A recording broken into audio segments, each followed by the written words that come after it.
Sejam todos bem-vindos aí a mais um podcast da 39ª Subseção. Para mim é uma honra estar aqui com vocês. Já vou apresentar todo mundo, né? Estamos aqui hoje com o Dr. Francisco Ferreira Jorge Neto, desembargador do TRT da 2ª Região, Dr. Edmar Ruiz, sempre parceiro aí da UAB, inclusive viabilizando até a realização desse podcast. Meu grande irmão, Sérgio Macário, tesoureiro da 38ª. Esses dias eu fui à 39ª, eu estava na 38ª e falei no microfone 39ª, porque estou habituado a falar 39ª subseção, então deu uma... Você disse, na realidade, você descontou o que eu fiz na 39ª. Você falou 38ª. 38ª. Que legal, muito bacana a gente poder... Mais um evento, né, nosso aí da 39ª subseção. Acho que a ideia é levar a informação para as pessoas e nesse formato podcast que permite que a gente seja, eu acho que mais tranquilo, saia um pouco daquela formalidade, daquele juridiquês, né? E dá para a gente fazer aqui um bate-papo e falar um pouco, principalmente para o jovem advogado que está começando aí a carreira, porque sinto aqui que estou entre pares, né, da área trabalhista. Eu acho que isso é muito bacana, porque a gente pode falar, se a gente falar de hora extra aqui vai ficar fácil, vai falar de adicional noturno, de redução ficta. Às vezes eu estou dando uma aula e falo assim, nossa, como é que você explica para um ser humano normal que a hora noturna não tem 60 minutos, ela tem 52 minutos e meio, né? Isso é, para nós aqui, o bate-papo é isso. Mas, considerando que nós não vamos levar para aquele lado do juridiquês, e que nós vamos fazer bate-papo, porque eu tenho uma curiosidade danada de saber como é que o nosso desembargador teve a brilhante ideia, porque eu sei por mim, mas teve a brilhante ideia de se enveredar aí para o direito do trabalho. É isso que é um ponto importante. Que, às vezes, as pessoas, principalmente quando a gente está na faculdade, nos bancos da faculdade, a gente fica assim, quando você entra no primeiro ano da faculdade, você fala assim, não, eu vou ser ministro do STF. Aí você vai para o segundo ano e fala assim, não, se eu chegar desembargador, está legal, porque também é um bom cargo, coisa e tal. Aí, no terceiro ano, você fala, cara, estou pensando em ser delegado de polícia, advogado. Aí, daqui a pouco, você vai falando assim, não, na verdade mesmo, sabe o que eu vou fazer? Acho que eu vou fazer uma pós em gestão de pessoas, eu não vou advogar, porque depois vai ter o exame da OAB, eu vou ter que estudar para caramba. Mas é o primeiro ano, sem dúvida nenhuma, a gente pensa grande. Mas eu acho foco absoluto, né?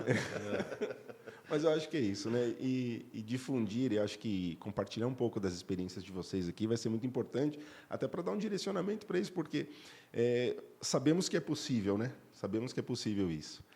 Doutor Edmar, obrigado mais uma vez, viu? Agradeço em nome da diretoria da 39ª Subseção de estar aqui com a gente. Doutor Sérgio Macário, meu parceiro não só de amizade fora da UAB, mas é meu amigo na docência, meu amigo como advogado trabalhista, meu amigo também parceiro como diretor tesoureiro. Somos irmãos, né? A grande verdade é essa. Né? E de uma caminhada já. De uma caminhada. Aliás, todos nós aqui, né, temos uma caminhada juntos. Sim, me parece até que tem uma história aí, que você foi estagiário lá atrás, e que tem uma parte da sua carreira que ela se cruza aí com os caminhos... Na realidade, ele é o culpado, né? Ele ferrou o senhor. Foi, Doutor Francisco, também agradeço o senhor aí por se predispor a estar aqui com a gente. É sempre uma honra ouvi-lo, e hoje de uma maneira um pouco diferente, porque hoje... O senhor, tecnicamente, eu falo para todo mundo isso. Se tem duas pessoas que eu olho assim e falo assim, nossa, esses caras eles são fora da curva, Dr. Francisco e Gilberto Maestro. São dois caras que eu falo assim, são dois gurus do direito, né? E eu falo para todo mundo que se um dia eu for 10% na docência do que esses caras são, eu já estou feliz, porque é fantástico isso. É uma grande verdade, né? Você está pensando aqui, eles já estão lá na frente com a resposta, né? Muito legal. E muito bem fundamentada, diga-se de passagem, né? Doutor Francisco, muito obrigado, viu? Olha, eu quem agradeço ao convite feito pela 39ª Subseção, São Bernardo do Campo. Agradeço o convite pessoal do nosso querido professor e amigo, doutor Tiago. Agradeço a presença do doutor Sérgio Macário e do doutor Edmar. O tema hoje é um tema interessante e que, a meu ver, revela a intuição que cada pessoa deve ter de si. O que eu indico por intuição? Aquele conhecimento que, de uma certa maneira, a gente não consegue dar para ele uma visão racional. Porque a intuição é uma revelação que nasce do ser humano e que ele, por uma questão de opção, no exercício do livre-arbítrio, ele consegue ou não torná-la concreta.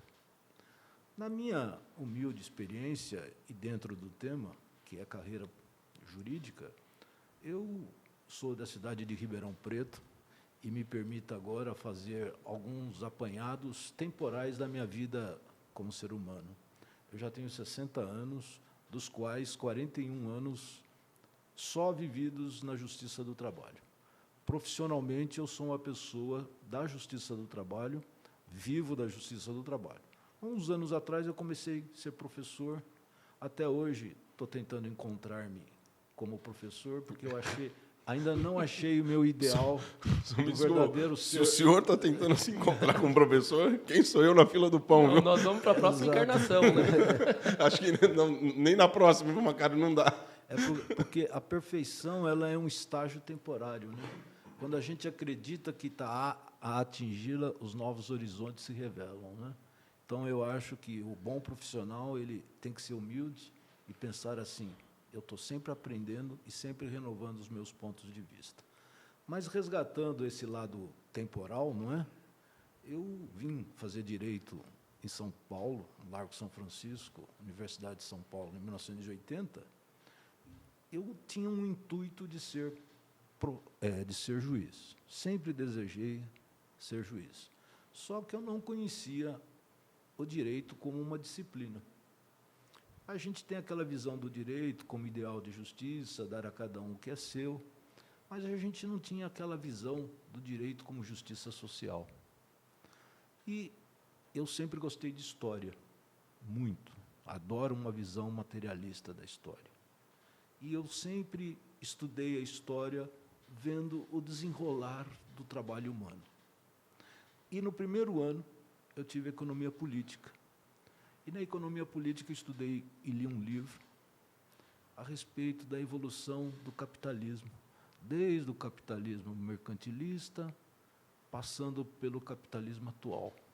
E eu analisei aquela visão da Idade Média, da Idade Moderna e da Idade Contemporânea. E eu vi o elemento humano, o trabalho humano. Foi daí que eu comecei a ter uma visão de ligar a justiça social à dignidade da pessoa humana, que é o nosso trabalhador, que somos nós, de uma maneira em geral. E aí, no segundo ano, fazendo um trabalho dentro do direito constitucional, eu estudei a Lei de Greve de 64. Foi aí que eu tomei a opção em ser da Justiça do Trabalho. Perdi meu pai jovem, perdi a minha fonte de custeio, precisei me tornar funcionário da Justiça do Trabalho. Ser funcionário da Justiça do Trabalho não era o meu ideal, mas acabou sendo por uma questão de subsistência à época. E aí as coisas se acertaram, pequenas portas se abriram, eu me graduei em 1985, completando 23 anos. Com 25 anos, eu prestei o primeiro concurso, tive a honra, a sorte de passar no primeiro e tomei posse com 26 anos, em 1988. Então, de 88 até agora, é a minha parte da magistratura. Eu acredito que a gente sempre tem que ouvir o lado do ser humano, respeitar a intuição. A intuição, para mim, é uma revelação súbita, que se interage vários elementos. Eu tenho uma visão espiritualista de mundo. Eu acredito que o nosso eu fala com outras pessoas não encarnadas, mas espíritos que nos ajudam para o bem e para o mal, e que cabe a nós, dentro de uma visão de respeito ao próximo, de amor ao próximo, saber escolher os melhores caminhos. Eu acredito que eu tenha ouvido o meu lado bom como ser humano. Então, profissionalmente, eu sou uma pessoa realizada. Gosto do que faço. Sinto que, a cada dia, é como se fosse o meu primeiro dia na magistratura. Vejo cada processo como se fosse o primeiro processo do meu dia e procuro sempre respeitar as minhas intuições. Claro que está com muita responsabilidade, porque, como ser humano e como magistrado, eu tenho o dever de respeitar a Constituição Federal. Para que eu possa respeitar a Constituição Federal, eu tenho uma obrigação constitucional de fundamentar toda e qualquer decisão. Claro está que os meus valores como ser humano, eles me acompanham, mas, por um dever constitucional, eu devo fundamentar as minhas decisões. Acredito que eu tenha feito um melhor a cada dia, a cada momento. Estou aprendendo? Estou aprendendo, e hoje é a primeira vez que eu faço um podcast. Então, o que eu poderia dizer de uma forma resumida? Ouçam a sua voz interna. Ela vai lhe propiciar condições de escolher o melhor caminho, dentro do direito e dentro das N hipóteses que a ciência do direito pode lhe dar. Acredito que o sucesso faz parte de uma boa opção? Sim. O sucesso não é o fim em si. Eu acredito que o melhor fim seja a satisfação pessoal, seja a paz que você tem dentro de si quando você escolhe. Eu sei que há muitas pessoas que desempenham certas atribuições profissionais fora ou dentro da advocacia, mas por uma questão de necessidade. Isto também ocorre? Claro que ocorre. Nem sempre nós temos o dom que a vida nos dá de profissionalmente executarmos aquilo que é de nosso desejo. Mas, mesmo que assim não seja, você pensa o seguinte: mesmo que não seja a sua primeira opção, você tem uma responsabilidade para com outros. Então, mesmo que não seja o seu ideal de trabalho, você tem uma responsabilidade. Execute como se fosse o seu ideal, porque na ponta sempre tem uma outra pessoa e atrás de você a fila é longa. Então, a gente faz parte de um grande cosmos que chama Deus, né, a divindade, as leis da natureza, e, de uma certa maneira, a gente tem que ter essa preocupação de acreditar que o porvir, ele virá, mas ele virá porque eu contribuir para o bem. Tiago, o doutor Edmar, o doutor Sérgio Macário, cada um contribuiu. Então, se você me perguntasse assim, você é uma pessoa de paz? Sou. Você é uma pessoa de sucesso? Diria que sim, porque o que Deus me permitiu me faz ser um melhor profissional a cada dia. Eu acredito no plano espiritual e no plano material. Procuro fazer a interligação dos dois e procuro sempre pensar nas consequências dos meus atos. Errei bastante, mas posso dizer assim que não errei com má fé. Errei por deficiência que todos nós temos. Que bacana. Então, se hoje eu fosse, eu poderia dizer, estou indo um pouquinho melhor do que o dia que eu cheguei, não é? E quem sabe na outra vida sai um pouquinho melhor do que eu entrei, né? É a lei da vida, perfeito. É a lei da ação e reação. Então, se a gente quer o bem, a gente adquire o bem. Se a gente quer o mal, não que eu não deseje mal para as pessoas, às vezes eu tenho raiva das pessoas, claro que tem. Todos nós, né? Isso é do ser humano, isso. Mas eu os tiro do meu caminho, né? Para que eles não fiquem no meu caminho, porque uma vez eu estava lendo o Sermão da Montanha, estava lendo 70 vezes, 77 vezes. E, numa visão kardecista, salvo o melhor juízo, posso estar errado, a gente não deve desejar o mal para os outros. Desejar o mal para os outros é não querer o mal a ele. Então, eu posso sentir ódio? Posso. Posso sentir o mal? Posso. Mas de forma momentânea.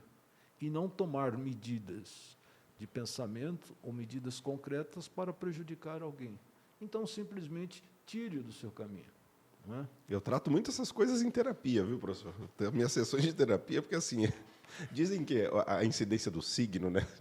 E eu sou de Escorpião, e falam que Escorpião é muito vingativo, essas coisas todas. Mas eu sigo muito essa linha também. Em algumas conversas nossas, eu tive a oportunidade de refletir muito sobre isso, né? Às vezes a gente, e o Dr. Francisco fala, é muito interessante. Às vezes você tem uma pessoa lá que nos incomoda, assim.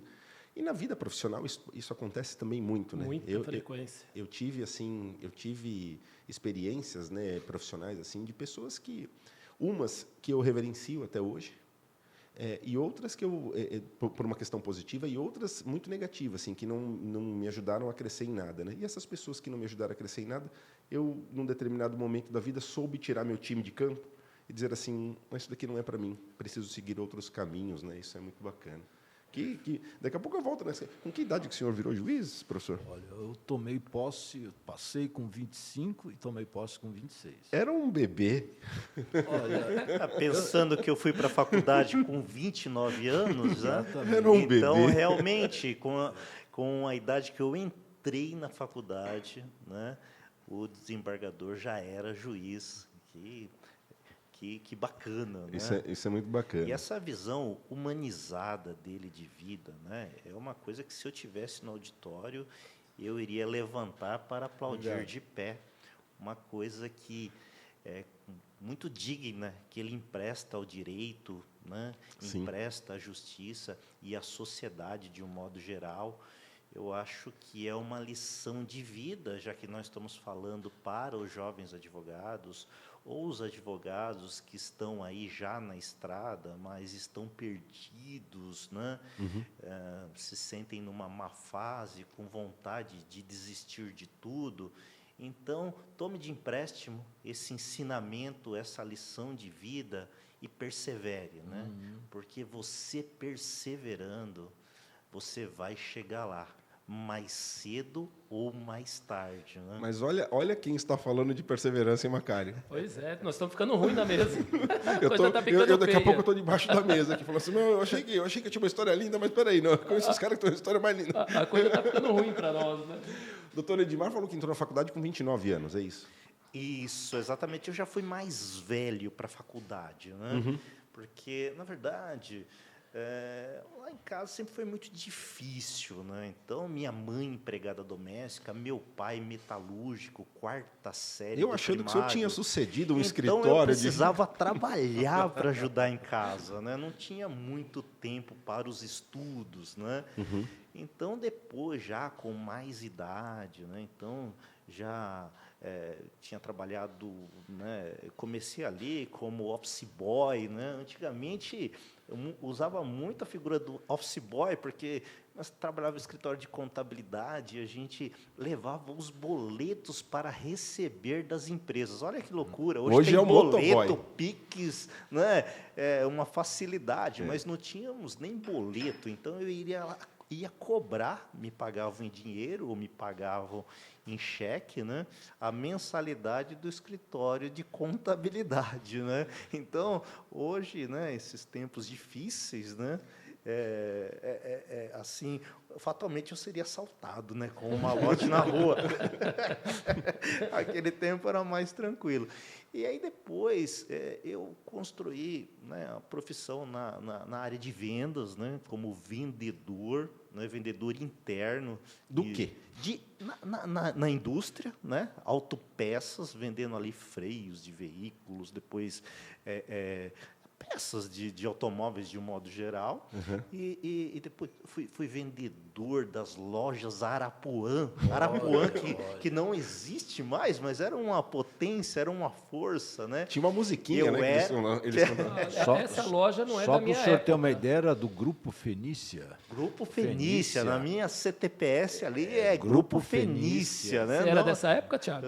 Eu conheço. Mas eu lembro da musiquinha que fala assim, quem é Arapuã, que te cobre, acho que te cobre de, não é? Te cobre de beijos, porque ia ficar muito romântico, né? Era alguma coisa que tinha uma musiquinha da Arapuã, era uma loja, toda hora assim tinha como...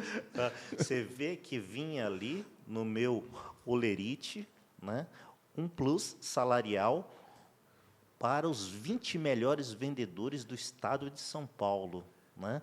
Não tinha shopping center quase, tinha shopping centers da capital, né? O shopping center norte ali, né, que era o maior shopping à época, né? Shopping Morumbi havia, né? Mas aqui no ABC não. Então era um vendedor do calçadão de Mauá, né? E competindo ali em pé de igualdade com os demais vendedores de shopping, porque logicamente que eles vendiam mais, porque eram lojas de maior poder aquisitivo, né, para os clientes, assim vamos dizer. Então, eu sempre fui muito bom vendedor, então isso me ajudou na advocacia, né? Eu falei assim, opa, agora eu vou vender contratos, né?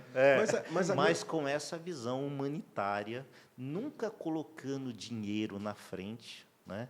Sempre, né, enxergando, já que eu advogo para trabalhadores, sempre enxergando o trabalhador como um pai de família, né? Sabendo que atrás dele tem uma família que depende, e a gente tinha que fazer, e como fazemos até hoje, a coisa muito bem feita, a coisa com muita responsabilidade, até porque uma vida está nas nossas mãos. Ele confiou, né, uma indenização, porque ele teve ali, né, um acidente ou foi acometido por uma doença do trabalho, né, ficou parcialmente ou totalmente inválido para o exercício dos seus, né, afazeres aí, assim como confiou a aposentadoria, que ele trabalhou a vida toda para chegar naquele momento, gozar da jubilação previdenciárias, né? E olha a responsabilidade disso, né? Então, é bem ao encontro disso, né, que o doutor Francisco falou, né, que a gente fazer a coisa com bastante amor, fazer o melhor efetivamente, né? O sucesso, como bem diz, é uma consequência, né? E agora, falando de sucesso, e eu fiz a pergunta para o doutor Francisco aqui, né, com que idade se recebe, se é nomeado como juiz? Então, veja, o doutor Francisco, aos 26 anos, já sentando... Com a toga e a caneta. Já sentando com a toga e a caneta. Doutor Edmar, aos 29, ingressando na faculdade, e depois, certamente, deve ter se formado ali com uns 34 anos, e aí nasce, porque muda, não é, doutor Edmar? O senhor está falando que não recebe um escritório de advocacia? Perdão. Com 29, eu saí da faculdade. Exatamente, perfeito. Eu entrei com 24 anos, perdão. Perfeito. Nós temos essa história muito parecida. Eu entrei na faculdade aos 23 e saí com 28 já para então quase 29. Foi mais ou menos a mesma idade. E aí aquela pergunta, mas por que não antes? Porque o doutor Francisco se formou com 22, 23? 23 anos. 23 anos o senhor se formou.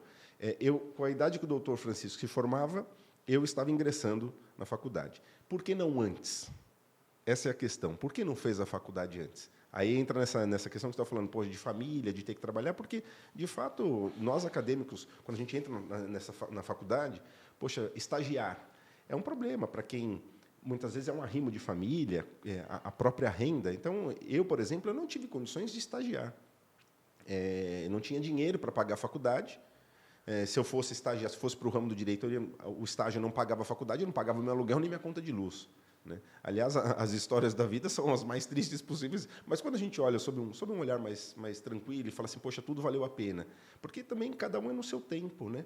A gente pode falar assim, poxa, às vezes eu vejo se nós imaginarmos um jovem rapaz, aos 26 anos, se tornando juiz, você fala, poxa, muito cedo, talvez no time, não digo muito cedo, mas talvez no time certo para tudo, ao passo que alguns alcançam o sucesso aos 40, aos 50, mas cada um no seu tempo. Eu acho que a gente também não deve perseguir, porque o que eu vejo hoje é uma ansiedade para se atingir o sucesso, para ter próprio da juventude, bons as salários, redes sociais coisa, contribuem né? muito para isso, aquele imediatismo, manda a mensagem e já tem que responder naquela mesma imediatação. Então, quer dizer, e o mundo está muito assim, né? Muito imediatista, a juventude está muito imediatista e não tem essa percepção de longevidade da carreira, né?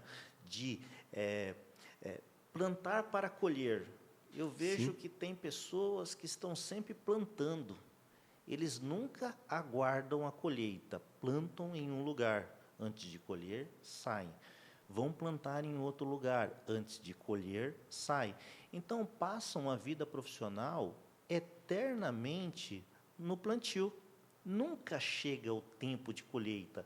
Então, temos tempos de plantio e temos tempos de colheita. Então, isso nós devemos falar para o jovem advogado, ou aquele advogado que já está na estrada aí, perdido, né? Tá? Aguarde que o tempo da colheita chegará, né? Sim. Mas, né, você precisa aguardar, né? Você não pode ser um eterno plantador, né? Sim. Isso é muito o tempo de maturação, né, de tudo isso. O problema hoje que eu vejo também na juventude é que eles já querem ir para a parte final da colheita, né? Muitas vezes. Olha a história dele, olha a história do Dr. Francisco, né? Que se confunde também com a nossa. Sempre tem um percurso a ser caminhado. Sim. Então, hoje eu não posso chegar, me formar numa faculdade, já querer colher o que ele plantou lá atrás. Sim. E essa impulsividade da juventude, que às vezes leva ele à derrota, leva a desistir dos objetivos. Mas é uma questão também que advém até com essa modernidade, com rede social, que o doutor Edmar estava comentando, né? Não é a culpa do próprio jovem, porque fomos jovens também, tivemos as nossas ansiedades na época certa, é que hoje ela vem potencializada por uma rede social que difunde tudo como se fosse um sucesso, e a grande farsa da rede social, né? Porque a rede social, ninguém posta assim, estou sem dinheiro ou cortaram minha luz na rede social. Você posta quando você vai à praia, você tira uma foto com a família, você fala, estou na praia. Mas chegar em casa e todo mundo chorando porque não tem luz, isso ninguém posta. Então é óbvio que a rede social é uma grande farsa e que muitas vezes é até um gatilho para se startar essa questão da ansiedade e dessa busca desenfreada por um sucesso rápido, né? Doutor Macário, meu irmão, entrou na faculdade com que idade, Macário? Eu entrei na faculdade com 23, 22. Um pouquinho mais novo que eu. Um pouquinho mais novo. Mas eu sou oriundo do esporte, né? Como todo mundo sabe, né? Uhum. Eu sou oriundo do esporte. Por que o esporte? Que esporte? O basquete, né? O basquete. Pensei que ele fosse filho do Pelé, não é? No basquete. Não herdei nada de lá, viu? Eu até sou ruim demais no futebol. Esses dias eu perguntava para minha esposa assim, o que esse cara de amarelo? Ninguém toca bola para ele, não? Ela falava, sou engraçadinho.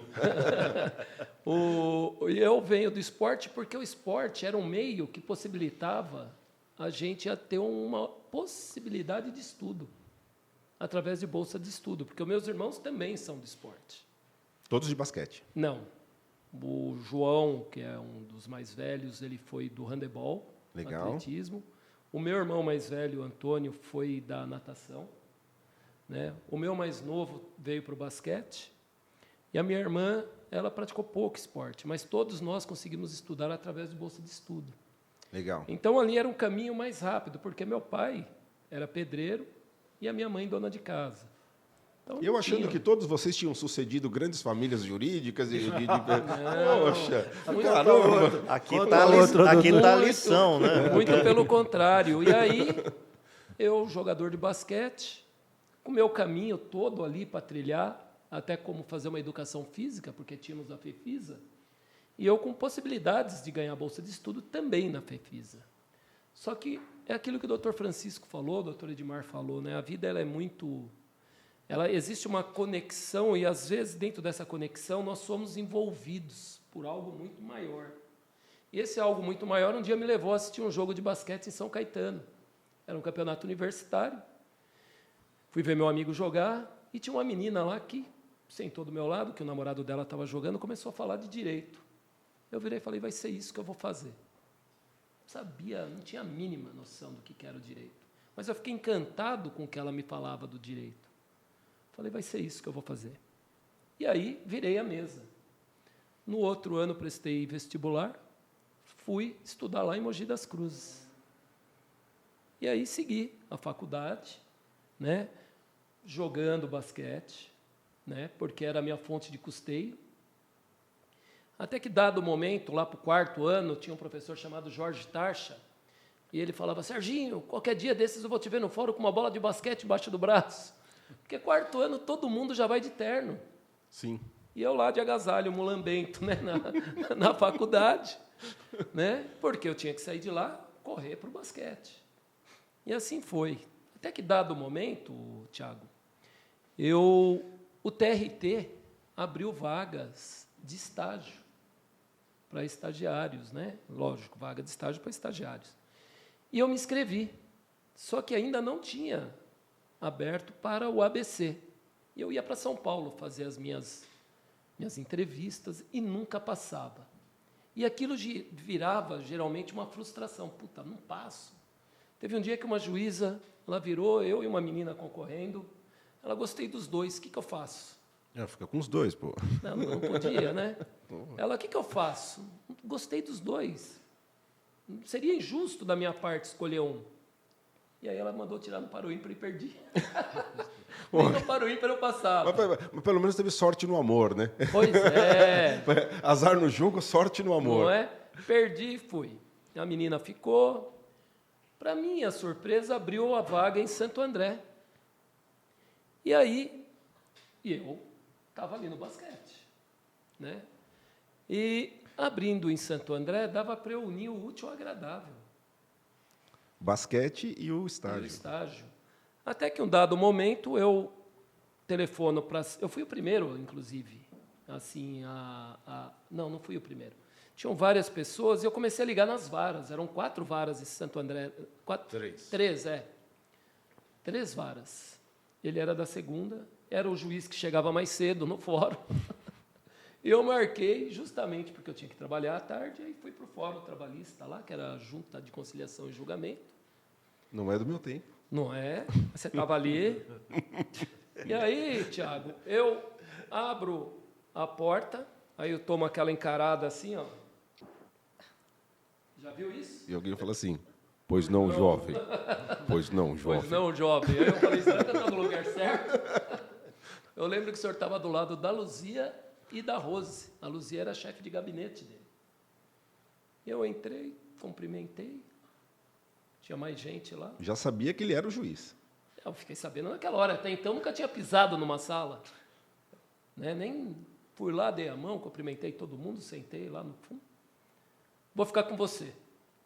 E essa foi minha entrevista. E fiquei. Eu acho que entra um pouco naquela questão espiritual, professor. Olha, aquilo que eu disse, né?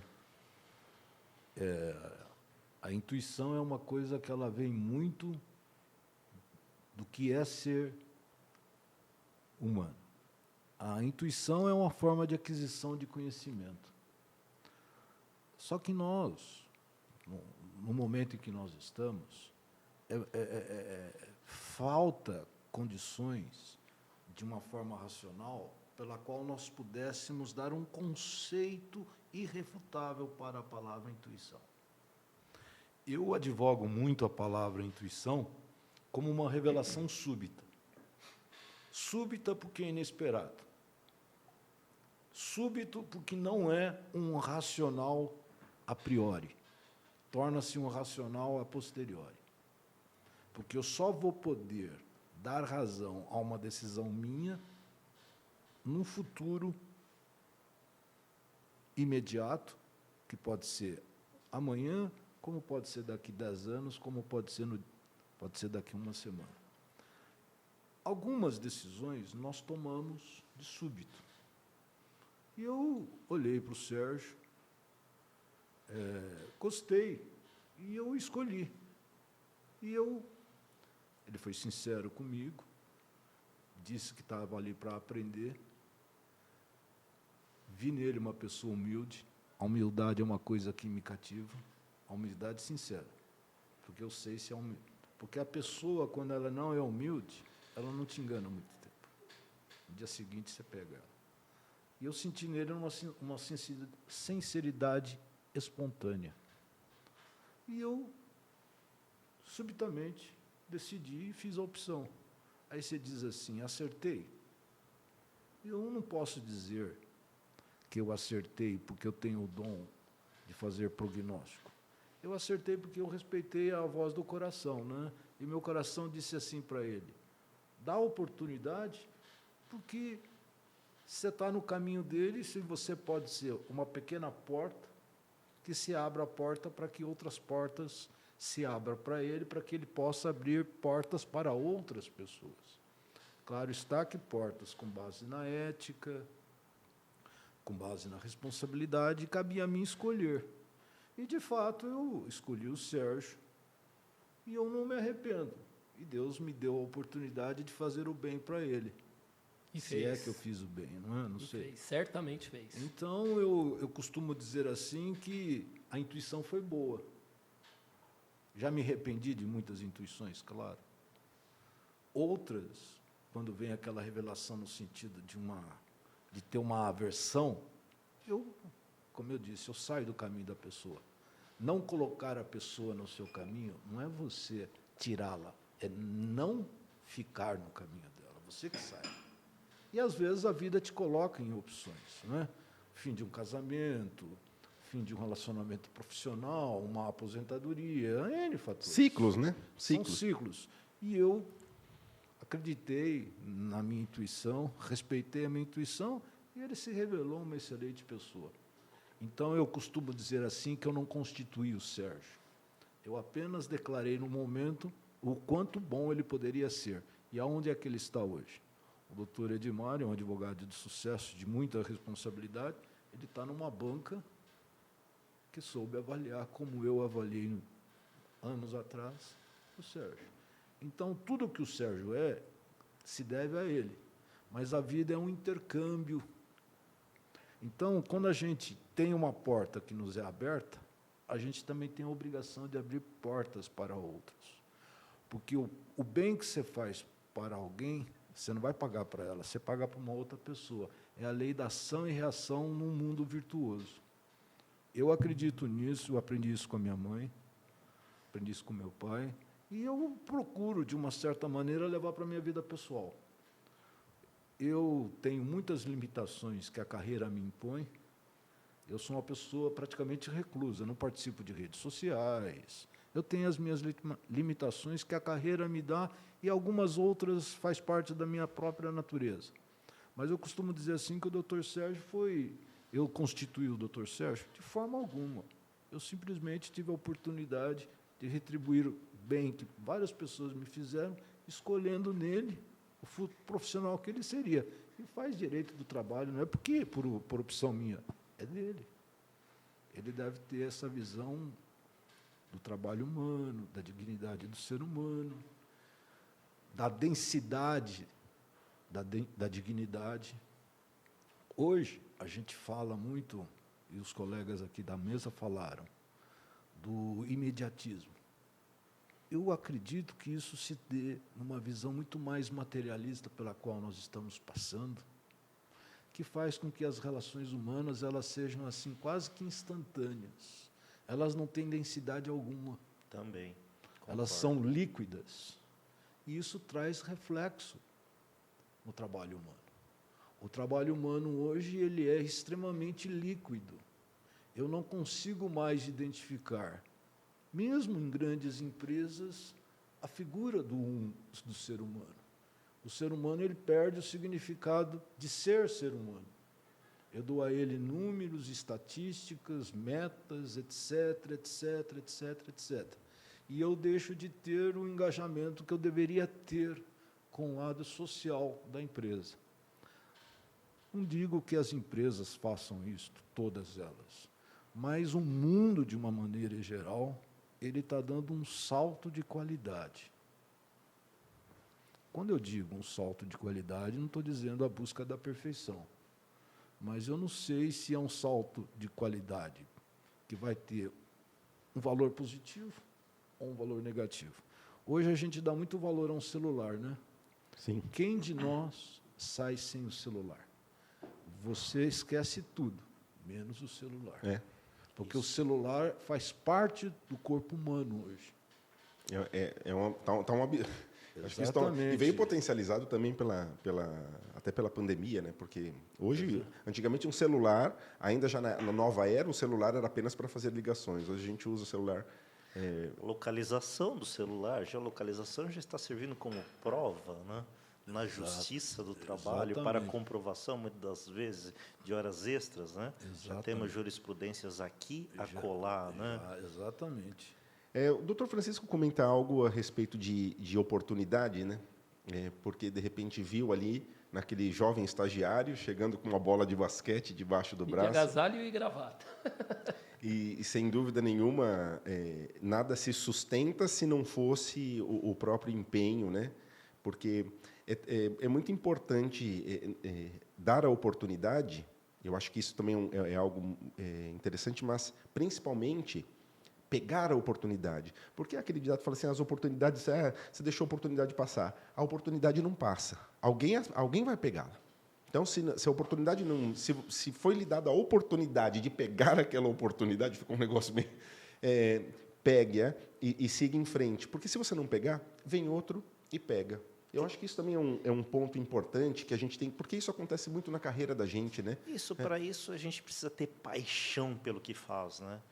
Assim, podemos fazer até uma correlação com uma relação, um casamento, né? Então, quer dizer, você entra numa relação, num casamento, num namoro, né?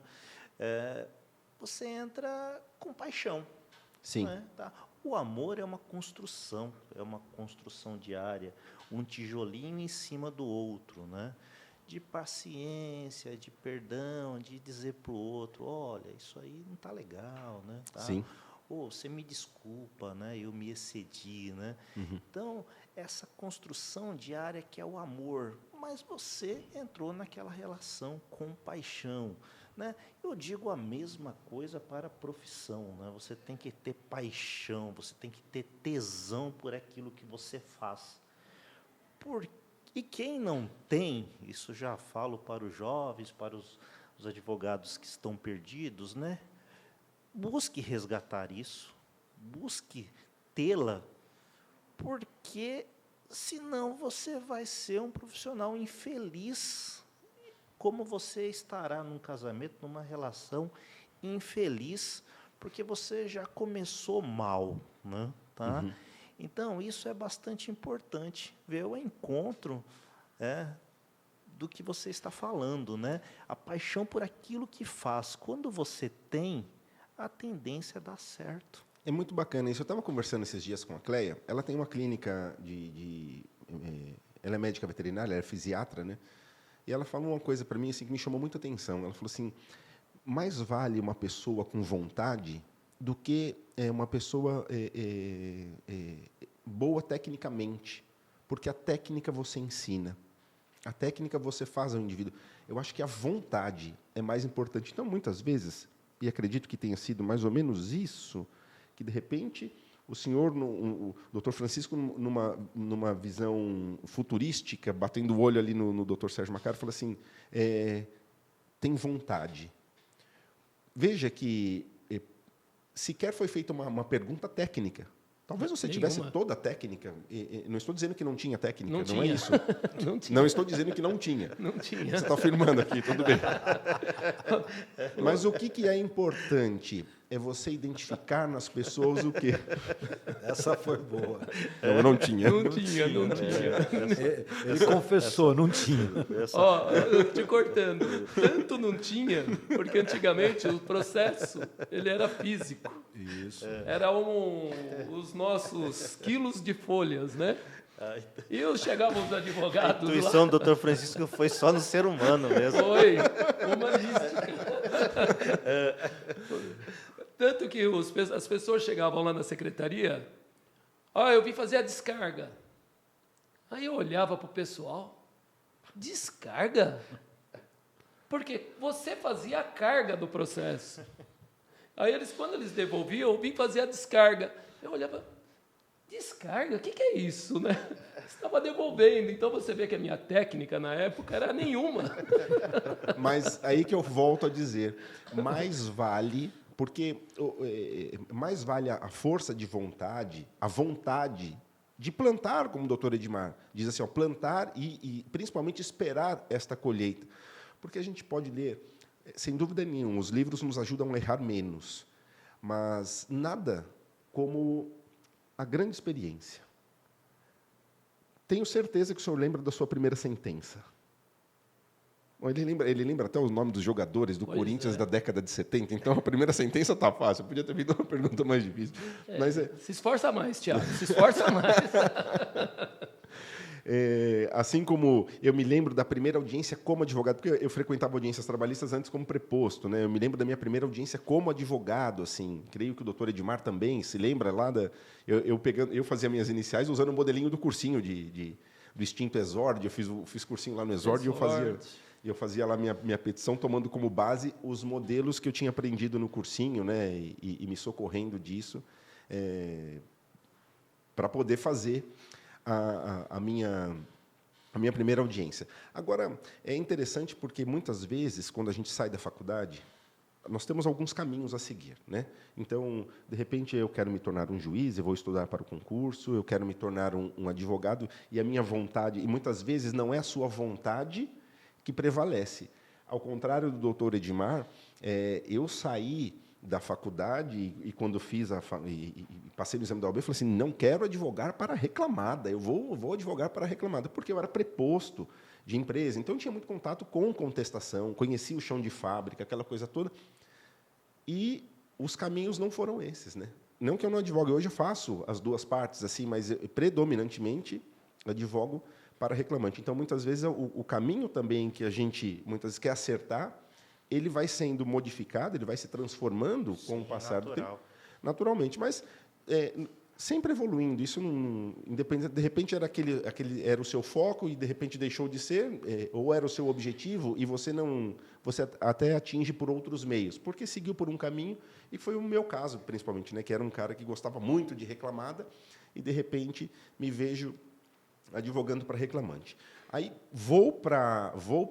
aí você tomei a decisão, então fiz um pezinho de meia, porque eu não tinha condições de fazer o estágio, e falei assim, vou montar um escritório. O estudo, eu acho que e esse ponto, a OAB tem um papel muito interessante, porque a OAB, através das suas comissões, né, tenta abarcar e colocar em contato esses profissionais mais antigos com os novos profissionais, mas um ponto que eu posso dizer assim, marcante e triunfal na minha vida foi assim, como é que eu conheci o Dr. Francisco, né? Eu chego na pós-graduação na Escola Paulista de Direito e de repente estou lá sentadinho, aí entra esse distinto senhor, né? Sério, Com a pastinha na mão? com a pastinha, né? Era um sábado de manhã e bom dia, jovens. Eu sou o juiz da primeira vara do trabalho de São Caetano. Ele já estava em São Caetano. E eu falei, caramba. Porque eu saí da faculdade e falei, cara, estou tendo aula. E na minha faculdade eu tive aula até com o Dr. Paulo Moura Dias, que hoje é ministro no STJ, coisa e tal. Mas era um negócio muito, muito longe, assim, que você fala assim, nossa, eu estou no primeiro ano. E, de repente, eu estava ali diante de um juiz que... Qual era a experiência que eu tinha com o juiz? De audiência. Nunca tinha conversado com um juiz qualquer. E eu falei, nossa... E aí, a história de vida do Dr. Francisco, esse aspecto todo, eu me identifiquei muito. E, ao longo da aula, surge o assunto com relação ao grupo de estudos, que também é um outro canal muito interessante, porque o grupo de estudos... Aí eu fui conhecer o grupo de estudos, que na época era na OAB lá do JP, do João Paulo, né, em São Caetano. Quem presidia lá na época era a doutora Rosângela, e fui conhecer o grupo de estudos. E também já tinha, porque o projeto do Grupo de Estudos começou em Santo André, né, professor? Santo André, em 1998. Então, um projeto de 1998. Só que eu vou te cortar. O grupo de estudo, na realidade, ele começou quando ele estava o senhor começou a frequentar a OAB de Santo André na Rua Laura. Olha, eu comecei a dar aula em 1996. Isso. E os meus primeiros cursos na UAB Santo André, 38ª subseção, foram de cálculos trabalhistas. Por que cálculos trabalhistas? Eu não sei mexer no Excel. Realmente eu não sei, é uma falha minha. Mas eu precisava ganhar a vida. E teve uma época, no governo João Batista Figueiredo, o último governo da ditadura, pagava-se muito mal. E eu já era pai. E eu precisava ter uma fonte de renda complementar. Eu passei a fazer cálculo para advogado. E eu passei a fazer cálculo como poucos, né? Eu já fazia o cálculo mexendo na calculadora, que era uma máquina de somar de mesa, digital. Digital não. Essas maquininhas de somar, um pouco mais desenvolvidas, e já ia datilografando os artigos de liquidação, né? Porque na época não tinha computador. Isso Não tinha o PJ Calc, né? De jeito nenhum. Isso Que bom, 80, né? Você pode glorificar. 80 e... Comecei a fazer cálculo em 83. E fiz cálculo até 88, quando eu passei na magistratura. E eu ganhei muito dinheiro com cálculo. E eu dominava o cálculo como poucos. E saber fazer cálculo, para mim, é natural. Eu abro hoje um processo, eu localizo a divergência de cálculos numa execução em 5 minutos. Eu tenho esse dom até hoje. Eu vou nas planilhas, vou lá e acho... Se o advogado falou que está certo, eu vou lá e confiro. Se ele falou que está errado, eu vou lá e confiro. Eu consigo fazer isso. E, de uma certa maneira, eu precisava planejar a minha vida profissional como advogado, como professor. E a UAB me deu algumas oportunidades. Eu fiz cálculo no primeiro semestre de 95 e fiz vários cursos lá. E aí teve um advogado que gostou de mim, o doutor Amauri, já falecido, falou assim, vou te levar para senador Flávio. E eu fui no segundo semestre, de 95 para senador Flávio.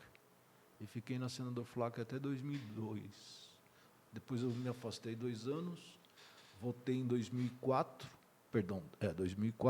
e saí da senador Flávio em 2010. Carteira assinada, tenho quase 15 anos de senador Flávio. Resumindo, então, a vida foram pequenas oportunidades, né? Eu quis ser professor porque eu estava me sentindo fora da curva do lado tesão na magistratura. Não que eu não tivesse vontade, mas eu senti a necessidade de ouvir o outro lado. E ouvir o outro lado é dar aula, é conversar com o advogado, é dar curso para o advogado. Eu comecei a fazer curso, dar cálculo, depois eu comecei a escrever livros.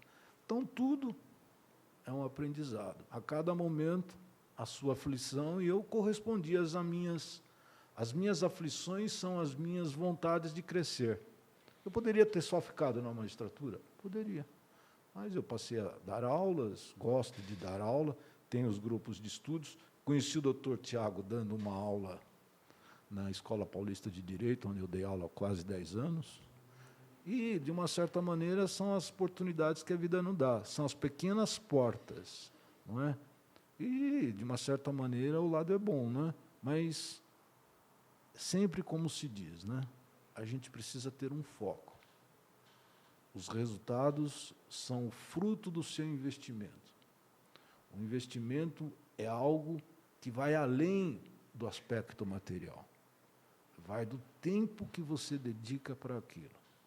Dedicar o tempo para algo, ele exige um tempo que não é medido em horas.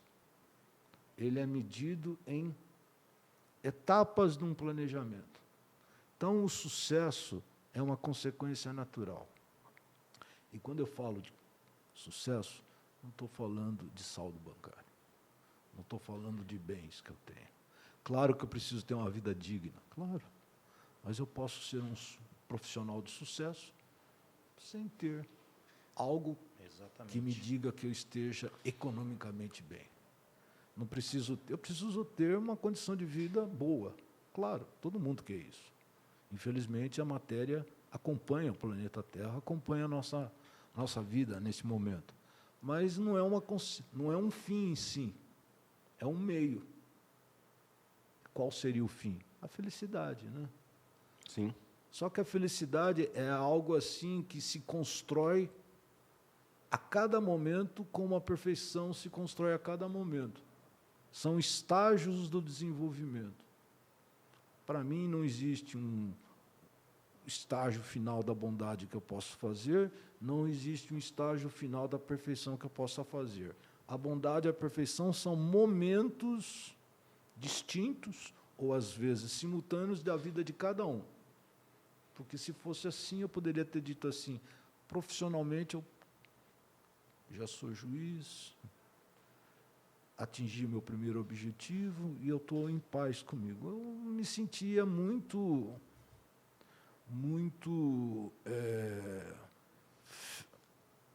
refém das minhas limitações.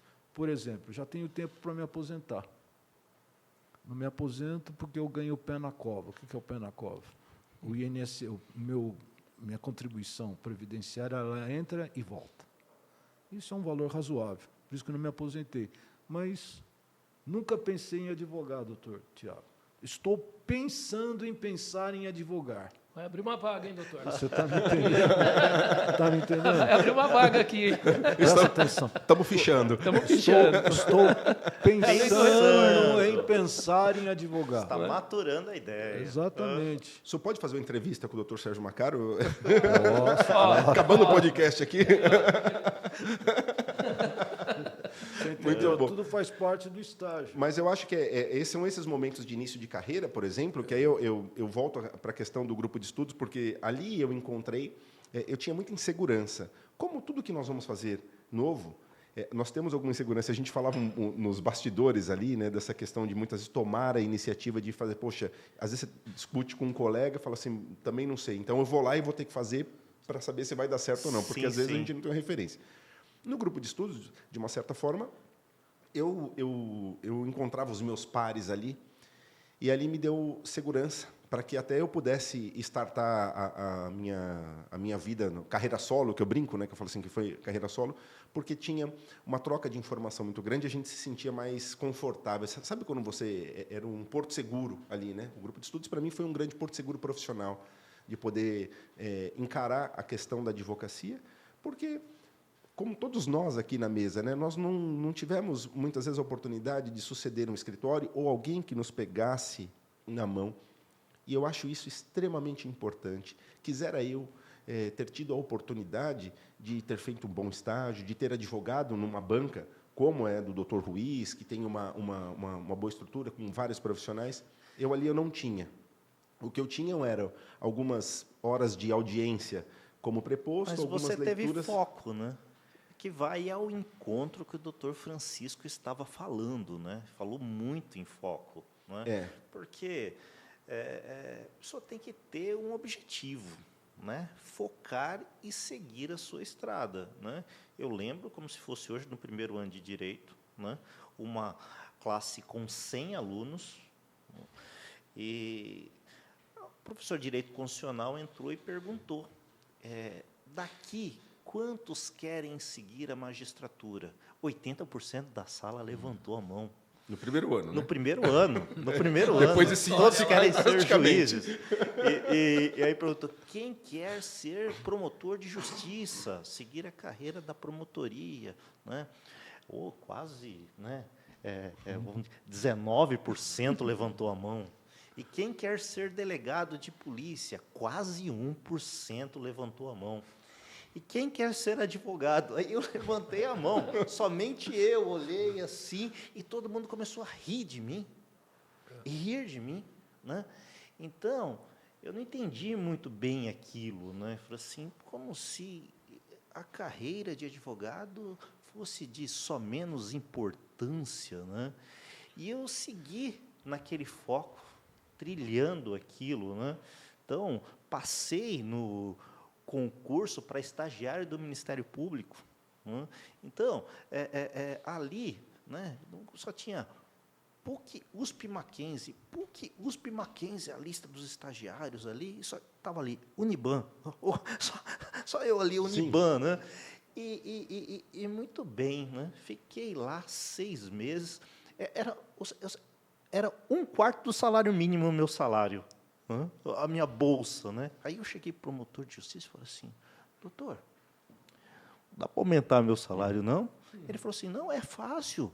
Você acorda cedo, vai lá na Assembleia Legislativa, faz um lobby lá com os deputados e aproveita e faz para mim também. Vê que você consegue lá, né? Para aumentar o meu também, né? Falei, poxa, é difícil então, hein? Aí eu acompanhar o promotor de justiça no tribunal de júri, né? E aí estava o promotor de justiça e do outro lado o Uriel Carlos Aleixo, foi presidente, né, da OAB. Peguei, inclusive, a minha carteira de advogado, eu recebi da mão do doutor Uriel. Um grande abraço ao nosso amigo doutor Uriel. Eu ali como promotor, mas torcendo para o advogado que estava do outro lado, né? Então, que já estava em mim aquilo, né? E aí deram 6 meses, eu falei para a doutora Elizabeth, né, a promotora de justiça com quem eu estava mais vinculado lá, falei assim: doutora, olha, já deu, já aprendi tudo que eu tinha que aprender aqui, agora eu preciso de novos ares, né? Porque esse é momento de aprendizado, esse é momento de plantio, né? E os outros estagiários falaram assim: não vai embora não, porque aqui conta para o concurso do Ministério Público você ser estagiário, né? Mas se você sair agora não vai contar. Eu falei assim: não, mas eu não quero ser promotor de justiça, eu quero advogar, né? Aí a doutora falou assim: não deixa ele, né? que seguir o caminho dele. Ele quer advogar, vocês precisam respeitar, né? E sair. Então, tudo isso é foco, né? É foco. Então, eu digo para os jovens advogados, para os advogados que estão aí, né, numa má fase, né? Porque eu tive má fases, né? Assim que a gente se forma, a gente não tem cliente, a gente não tem dinheiro, a gente não tem nada. A única coisa que a gente tem é o foco, é o trabalho, né, com a esperança em dias melhores, né? Então, você que está numa má fase, né, você está passando por um momento difícil na carreira, na carreira jurídica, na carreira como advogado, foque, trabalhe, né? Isso é importante. Porque o leão, na escassez de comida na selva, ele nunca vai comer capim. Ele vai caçar, porque ele é o rei da selva, né? Então, para o advogado que está numa má fase, né, eu digo para ele, vá caçar, vá trabalhar, né? Então, trabalhe duro, né, que vai chegar o momento de você colher o sucesso. Mas- Nem muitas das vezes, né, uma questão financeira exponencial, né? Mas, né, é a questão da felicidade, de você estar bem, mas ali com um mínimo, né, de financeiramente falando, para você ter ali, né, dar conforto para sua família. Isso é mais do que justo para quem trabalha, né? Mas- Então, o foco é importante. Muito bacana essa questão, doutor Edmar, que você nos coloca aqui em termos de ciclo, né? É uma frase muito legal que eu gosto, assim, não se apresse, mas também não te demores, né? Às vezes a gente está naquele agito, eu quero muito chegar, mas também chega um determinado momento que existem coisas que já não fazem mais sentido. Eu me lembro que quando eu encerrei o ciclo, né, na indústria, trabalhando também em autopeça, eu cheguei para minha chefe e disse assim, deu. Como assim? Não deu, para mim deu. Aqui eu estou encerrando um ciclo. A empresa é boa e eu sou bom. A empresa é boa e eu sou bom. Simplesmente não dá mais. Encerrei esse ciclo aqui. Agora eu vou para outros, porque eu não vou dar o resultado que vocês esperam de mim. E eu cheguei num ponto que essa empresa também não me dá mais o resultado que eu espero dela. E não saí falando mal da empresa, não. Aliás, eu entrei lá como técnico de segurança do trabalho e saí advogado. Graças a mim, porque trabalhei bastante, mas até porque tive pessoas lá dentro que confiaram em mim e coisa e tal, e fui crescendo dentro da empresa, foi me dada a oportunidade, no momento de ascensão, aproveitei tudo aquilo que podia aproveitar, e nós, às vezes, chegamos num ponto onde você estagna. E aí, esse é o momento que, de repente, o senhor chegou lá no Ministério Público, né, e falou assim, aqui eu já não tenho mais, eu não vou mais seguir. E aí a gente encerra um ciclo e começa uma nova jornada. Plantou e colheu tudo que deu para colher ali, né? Agora vamos para outros caminhos. Isso é muito bacana, né? Saber também o fim do ciclo de tudo isso. Então a gente não pode se apressar muito, mas também não podemos demorar muito, né? Em determinados lugares. Assim, acho que isso é uma questão interessante. Sabe, Tiago, uma outra coisa que a gente tem percebido ao longo dos anos, né? Muitas pessoas chegam próximo de você para te desestimular. Isso é verdade. Muitas pessoas, elas chegam, muda de, vai fazer isso. Eu me recordo uma época, doutor, que eu estava na EPD, dando aula, logo na pós-reforma trabalhista, e era um sábado de manhã. Aí eu dei aula, conversei, pau. Aí veio uma advogada falar comigo, jovem advogada. Olha, eu acabei de fazer uma pós-graduação, e o professor de lá falou para eu mudar de profissão, que a carreira jurídica na área do direito do trabalho, com essa reforma, está findada. Eu falei, olha, me desculpe, mas eu não concordo com isso. Eu falei, eu não concordo. Eu falei, vamos partir do prisma lógico que, onde há relações humanas, há conflito. Onde há capital e trabalho, também tem conflito. E nesse conflito surge o direito do trabalho para se ficar. Então, nós temos que tomar muito cuidado com aqueles que chegam para nós e não nos incentivam. Não podemos nos contaminar com essas pessoas. E aí vem tudo aquilo que nós falamos aqui. O doutor Edmar falou bastante, o doutor Francisco, você, que é o foco. Acreditar em si. Acreditar em si, né? Nessa janela entre eu ser jogador, técnico e entrar na justiça, eu me recordo que eu trabalhei 4 meses num posto de gasolina em Ribeirão Pires, de frentista, onde, aliás, não queriam me contratar, porque eu era estudante universitário de Direito. O medo de contaminar todo Não mundo é? e o posto ter um passivo trabalhista. Pois é, esse era o receio. E quem me falou isso foi o filho do dono, depois de um tempo. Eu abasteci o carro do Patrick Pavan, que era colado ali no fórum. Grande né? Patrick. Grande Patrick. E eu, com essas brincadeiras do meu professor, Serginho, vou te ver com a bola de basquete embaixo do braço. Um dia eu saí do posto de gasolina, cheguei da faculdade, desci, e fui lá no fórum pedir um emprego. Talvez o senhor se recorde dessa história. Fui pedir um emprego lá na OAB, no fórum. Não sabia nada. Né? Bato na sala dos advogados num fórum, tem emprego aí? Cara, saiu um advogado, essa altura aqui, o cara com o dedo ríspido para mim, aqui não é lugar de se procurar estágio. Simplesmente aquilo para mim foi um abalo. Porque eu estava entrando na faculdade na esperança de ter um mundo melhor. E eu fui no estágio ter um mundo melhor. Fui buscar um estágio para ter um mundo melhor. E fui escorraçado da sala dos advogados.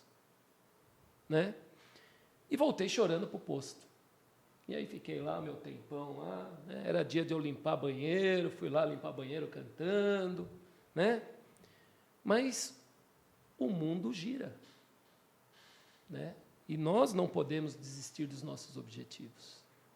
Dado o momento, eu estava fazendo uma palestra, acho que em Mauá, e quem estava sentado à frente?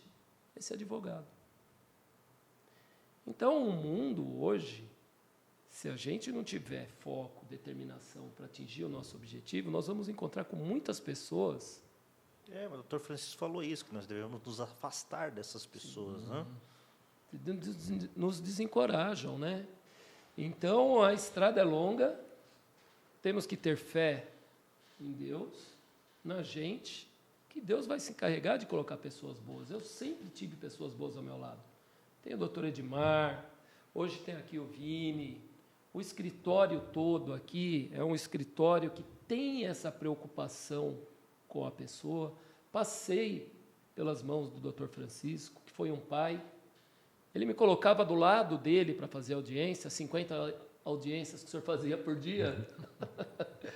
50 audiências por dia, e ele tinha paciência de me explicar os momentos da audiência. Acho que é por isso que eu gosto tanto de fazer audiência. Isso é verdade. Saí de lá, fui para o sindicato, né? Então, assim, o mundo ele vai colocando pessoas boas ao seu lado. Em cada momento, acho que isso é interessante, porque se você me disser assim de pessoas importantes na minha vida, eu poderia citar várias em diversos momentos. Sim. Assim, né? Desde quando fui o lavador de carro, até fui office boy, e depois fui trabalhar como assistente administrativo e coisa e tal. Em cada momento, eu tive uma pessoa que me auxiliou, eu consigo nomeá-las. Assim, é muito interessante essa questão. Doutor Francisco, o senhor nos fala aqui que aos 26 passa para o concurso da magistratura. Hoje, olhando para trás, 26 anos com o peso da caneta de um juiz na mão. É muito cedo? É muito tarde? É o tempo? O que o senhor analisa disso? Olha, eu sou uma pessoa que acho que tem uma boa memória. A minha memória é seletiva. Se você me perguntasse se eu guardei a letra de música que eu ouvi ontem, te diria não. Se você me perguntasse um poema que eu li ontem, se eu guardei a letra hoje, também não.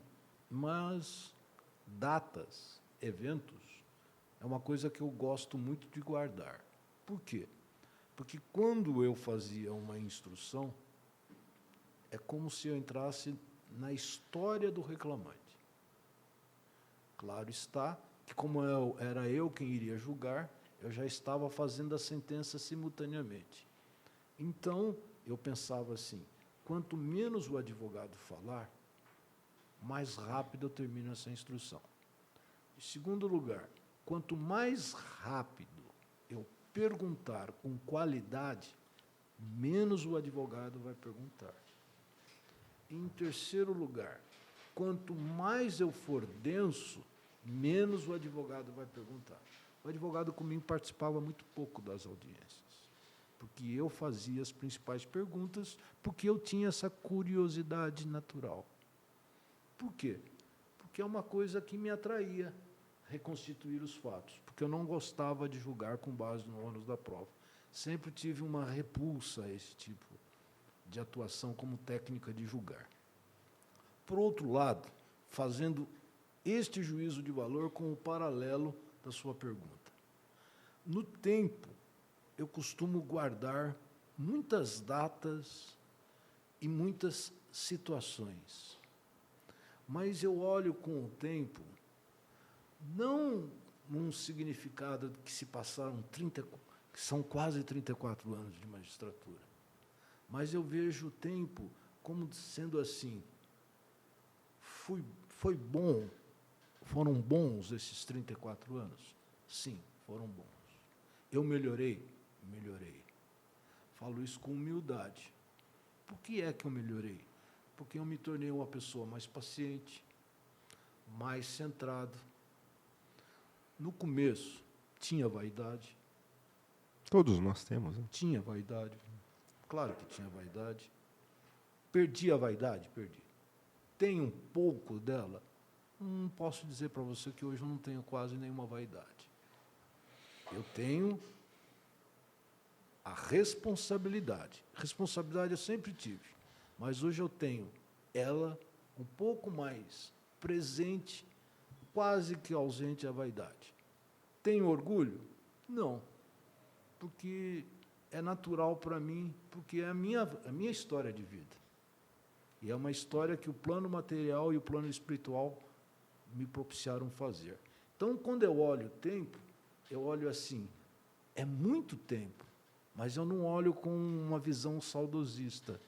Eu olho numa visão assim, foram vários caminhos que eu trilhei, dando o melhor de mim, mas sempre me aprimorando.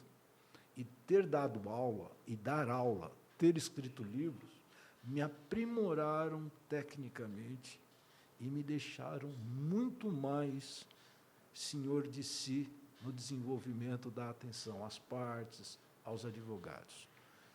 Eu tenho fama de ser um juiz duro, sim, mas nunca desleal. Isso é verdade. Eu sempre fui duro no sentido de conduzir a audiência, porque eu tinha uma técnica de trabalho que eu evitava o falar muito. Eu não gosto de falar por falar, eu gosto de falar para construir algo ao final da reunião. Mesmo que seja uma simples mensagem, mesmo que seja uma simples troca de opiniões. Por quê? Porque eu tinha uma sequência, eu tinha horário para começar, horário para terminar, eu tinha que dar aula à noite, mas sempre com qualidade. Então, as minhas audiências, eu as quase que conduzia unilateralmente. O advogado perguntava? Claro que perguntava. Mas quando falhava, ou quando ele tinha uma noção de um pequeno fato que eu desconhecia, porque o advogado é o primeiro juiz da causa, né? Perfeito. A gente sabe disso. Eu sou o juiz que tenho que ser imparcial, devo ser imparcial. Mas só que, às vezes, você entra na história, e quantas vezes eu fiz a história mudar no processo. E uma coisa que eu nunca permiti, e como fala da humildade, né? Às vezes eu vejo advogados que são medalhões, que têm técnica, que têm o conhecimento e quer fazer valer isso como se fosse um diferencial na mesa, tratando mal o outro colega. Isso eu nunca permiti na minha mesa. Nunca. Eu sempre vi advogados humildes, receosos, medrosos. É como se eu os trazia para o meu lado, sem deixar de ser imparcial, e de uma certa maneira, utilizando a boa técnica, os poderes instrutórios, os poderes ordinários que a lei me dá, eu fazia com que a audiência se equilibrasse. Porque, às vezes, o desequilíbrio das forças está no despreparo do advogado como técnico e o despreparo do advogado para aquela audiência. Isso é muito comum nas audiências trabalhistas. E eu sentia isso só no olhar. A experiência vai te dando uma maturação que você olha e você sabe quem são as pessoas. E, às vezes, tem pessoas que são humildes, advogados que são humildes. E uma humildade é uma coisa que sempre me atraiu, e me atrai até hoje. Eu não deixava o ex-adverso dominar o palco. Eu fazia o equilíbrio das forças. E humildade não está relacionada com conhecimento técnico, isso é muito De jeito importante, nenhum. né? Porque você pode ser um guru De jeito nenhum. e ser humilde, né? Porque De às vezes as jeito pessoas nenhum. confundem a humildade com uma falta de técnica ou com uma... De jeito nenhum. né? Isso é muito A importante. humildade é um atributo do espírito. Você Conhecimento, às vezes, é o lado racional, né? Sim, sim. Às vezes, a gente conhece pessoas que têm um dom. Aquele dom não é do acaso. Ela carrega no espírito. Só que ela precisa estudar. Ela precisa aprimorar o dom. Porque o dom sem estudo, sem trabalho, é o nada. Do que adianta eu ser um bom compositor se eu não faço uma composição? Do que adianta eu ser um bom compositor se eu não tenho uma certa afinidade com algum tipo de instrumento que eu possa dedilhar as notas para saber como é que vai ser a melodia para eu fazer o encadeamento da letra? Perfeito. Isso faz parte do aprimoramento. E tudo isso faz parte do aprimoramento do advogado. Os grupos de estudos, eu tenho essa preocupação de fazer com que a dúvida do colega que eu respondo, da colega que eu respondo, do advogado ou advogada, ecoe no aprimoramento das pessoas. Porque eu tenho muita experiência acumulada. Tenho muita. Mas é uma experiência que eu costumo dizer assim, é benefício meu? Não. É uma forma de eu contribuir para as outras pessoas. Por quê? Porque eu costumo dizer, você vai poder fazer muita audiência. Eu já não faço audiências há 12 anos, porque eu estou no tribunal. Mas eu não acredito que você fará tantas audiências como eu fiz, né? Porque eu fazia uma média de 15 audiências por dia, 22 anos de primeiro grau. Quantas audiências eu fiz? E cada uma com a sua história. E cada uma com o mesmo empenho. Eu começava a primeira com 10 de vontade, a última com 10 de vontade. Quando eu estava cansado, eu dizia para as partes, eu estou um pouco cansado hoje, vamos adiar? Eu nunca tive um não de advogado. Porque eu me dizia, estou cansado, os senhores não merecem um juiz cansado, eu estou cansado hoje, vamos adiar? Eu adiava por uma semana, 5 dias. Às vezes tinha advogado que se opunha, aí eu conduzia o trabalho, mas aquela velha questão, se você é transparente e é aberto, você pode ter o seu lado ideológico, com responsabilidade, e, ao mesmo tempo, você não é imparcial. Ao contrário do advogado, que ele é parcial, ele defende a verdade do seu cliente. Claro está que ele sabe o que é verdade e o que não é verdade, à luz dos fatos. Um bom advogado sabe qual é a verdade verdadeira do cliente, não a versão que ele vai apresentar. Ele tem a ética de escolher ou não. Eu costumo dizer que o advogado deve defender o cliente dentro dos limites do que é razoável. Exatamente. Dentro dos limites do que é razoável. Ser razoável não significa ser estritamente legalista, ou seja, ou diametralmente oposto, advogar qualquer tese. Ele tem que exercer o seu munus público, que a advocacia não deixa de ser um munus público, com responsabilidade. Então, é tudo isso aí, doutor Tiago. Mas o senhor chegou assim a ter um certo olhar de eventuais advogados nas primeiras audiências, no começo de carreira. Porque 26 anos. Então, chega lá um juiz, porque entra e fala, nossa, um juiz novinho, né? Tem muito isso, porque eu passei muito por isso, apesar de ter saído saímos da faculdade, doutora, mais ou menos com a mesma idade. Sim, Também sim. nós aqui, né, no geral, 28, 29 anos, é a idade que a gente estava saindo. Porque a carreira jurídica, ela nos dá aquela impressão de que quanto mais velho, mais experiente, mais técnico... Nem sempre. E eu não tenho dúvida de que nós não podemos... Isso não é uma relação absoluta, não existe algo absoluto. Até porque, quando a gente fala do jovem advogado, é muito comum, às vezes, a gente fazer pesquisa assim, você vê lá uma inicial, uma petição, coisa e tal, você pega o número da OAB, consulta lá no site da OAB, para saber quem é o advogado, quem é o ex-adverso. E muitas vezes julgamos o nosso ex-adverso pelo número da OAB. E eu falo que isso também é uma outra grande mentira, até porque hoje eu vejo OABs de número extremamente baixo, com erros primários, vejo OABs altas com uma técnica fantástica, não que e isso pode acontecer, mas também podemos desaguar. Você imagina assim, aí você vê lá assim numa petição por um desconhecido, Dr. Francisco se aposenta, a OAB vai lá, concede a inscrição a ele, aí tem uma petição assim, Francisco Ferreira Jorge Neto, OAB, 500 mil, não sei o que, você fala, Lavada. vou para audiência. Lavada. Vou para audiência agora, estou tranquilo, né? Quando você chega na sala, você dá de cara com esse homem e diz assim, ferrou. Podemos adiar? É toda uma questão de atualização profissional, né, que o advogado tem que sempre perseguir na carreira. Né? exatamente. É um eterno... Saiba que... o jovem advogado saiba que ele será um eterno estudante. Exatamente. Sair dos bancos da faculdade...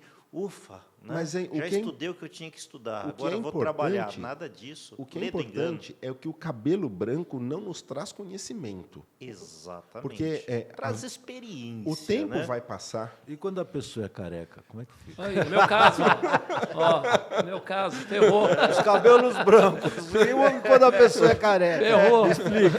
Aí Ó, o ficou doutor mais Fábio tá difícil. O doutor Fábio. Eu tenho essa.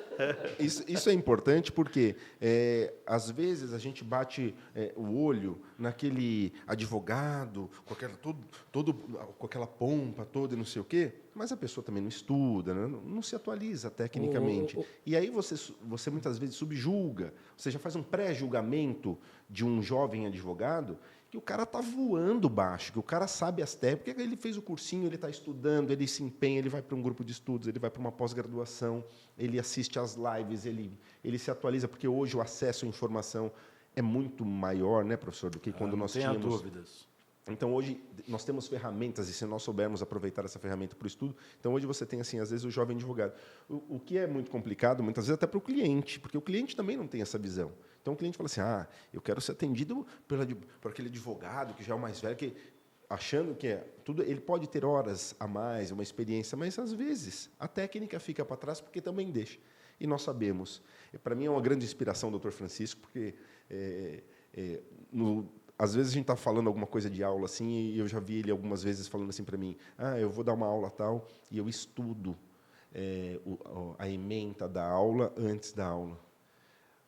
Quando você ouve isso, você fala assim, caramba, mas ele ainda estuda? Com autor de livro e não sei o quê? Sim, ele ainda estuda. Eu vou fazer uma palestra às 9 horas da manhã, acordei às 7 da manhã para estudar, segundo o doutor Francisco. Eu falo, caramba, acho que eu faltei em algum lugar, né? Você sabe que dentro disso que você está falando, teve uma época que o doutor Edmar também, ele gosta muito dessa parte do estudo, sempre está atualizado, né? E aí, teve uma época aqui, chegava 8h30, eu já estava aqui. Falei, caramba, 8h30, o cara está aqui. Eu ia embora às 7 horas, o cara estava aí. Aí, um dia, eu conversando com um cliente... O doutor Edmar vem aqui, eu falei, bom, agora ele começou a me ferrar, né? Porque ele chega às 8, chega às 7h30, e quando eu chego ele já está aqui. Eu achei que ele não vinha mais, o cliente falou. Falei, nada, está todo dia aí. Chega às 7h30 da manhã, sai às 9. Falei, agora me ferrou, né? Porque eu estava naquela vida mansa, tem que correr atrás do chefe, né?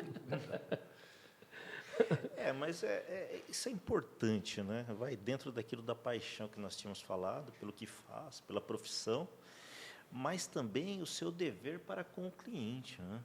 Que eu já falei aqui também, né? Então, você nunca pode desistir do seu cliente, não pode jogar a toalha, né?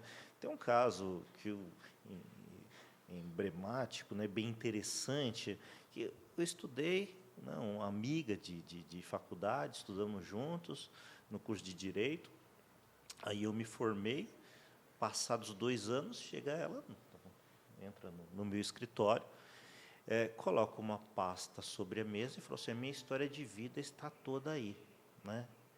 Eu quero assinar uma procuração para você me representar, para você colocar um processo para mim, mas você não pode me perguntar nada. Se você conseguir extrair desses documentos, né, o que é necessário para a propositura, né, do processo, muito bem. Se não, né, não precisa colocar. Eu falei, tá bom, né, não vou falar o nome dela aqui, tá bom, né, deixa aí que eu vou dar uma olhada. Comecei, né, ver aquela documentação, né, eram vários documentos, recortes de jornais, boletim de ocorrência. Eu vi que é uma história muito triste, né? Estava passeando ela com a família de carro, né, e aí o carro pegou uma aquaplanagem na via, na rodovia, colidiu com a pilastra, né, do viaduto ali, né, que caía do viaduto e aquaplanava na pista, né, em alta velocidade, a pilastra de concreto. O marido morreu na hora, o filho, em tenra idade, foi arremessado para fora do veículo. Ela ficou bastante tempo internada, sobreviveu, somente ela, né. E aí depois eu fiquei sabendo, né, que ela ficou muito tempo mal, né, em depressão profunda, não saía de casa. Foi aí que ela se recuperou e foi para o curso de Direito, onde nós nos conhecemos. Mas, veja bem, passados 19 anos ela me procurou. Ação contra o Estado prescrita, 5 anos. Né?